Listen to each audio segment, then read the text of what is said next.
ഹറാമിൽ തുടങ്ങുന്ന ബന്ധങ്ങൾ, ഹറാമായ ബന്ധങ്ങൾ. ഇന്നെന്താണ്? നിക്കാഹിന് മുമ്പ് തന്നെ ബന്ധങ്ങൾ തുടങ്ങുന്നു, ഫോൺ വിളിയിലൂടെ ആരംഭിക്കുന്നു. നിക്കാഹിന്റെ പേരിലാണെങ്കിലും എന്തൊക്കെ പേക്കൂത്തുകളും മാമൂലുകളുമാണ് നടന്നുകൊണ്ടിരിക്കുന്നത്. നിശ്ചയമാണ്, കല്യാണവും നിക്കാഹും എന്നാണെന്ന് തീരുമാനിക്കേണ്ട ദിവസമാണ്.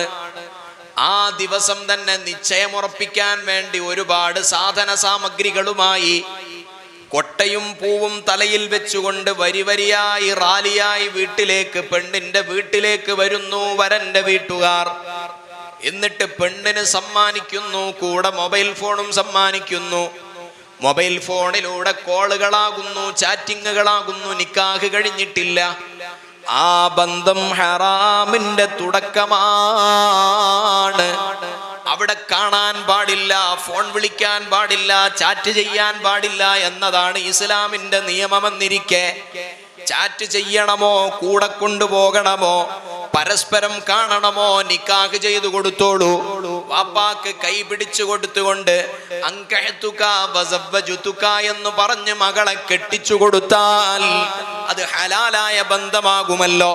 നിശ്ചയം എന്ന പേര് പറഞ്ഞിട്ട് ഫോൺ കൊടുത്ത് ഇങ്ങനെ വേണ്ടാത്തരങ്ങൾ നടക്കുമ്പോൾ ആ ബന്ധത്തിന്റെ തുടക്കം അത് ഹലാലായ തുടക്കമല്ല, പകരം അത് ഹറാമിന്റെ തുടക്കമാണ്. ആ ഹറാമായ തുടക്കങ്ങളിൽ നിന്ന് പ്രതീക്ഷിക്കപ്പെടേണ്ടത് ഹലാലാകണമോ? ഉത്തരവാദിത്വം നമുക്കുമില്ലേ? മക്കളെ മാത്രം കുറ്റം പറഞ്ഞിട്ട് നമുക്ക് മാറി നിന്ന് കൈകൊഴുകി കളയാൻ കഴിയുമോ? ഈ ബന്ധം തുടങ്ങിയാലല്ലേ അതിൽ നിന്നുള്ള ഉൽപ്പന്നങ്ങളും നന്നായി കിട്ടുകയുള്ളൂ. ഹലാലായ നിലക്കുള്ള ബന്ധങ്ങളാകേണ്ടയോ? ഹലാലാകണം.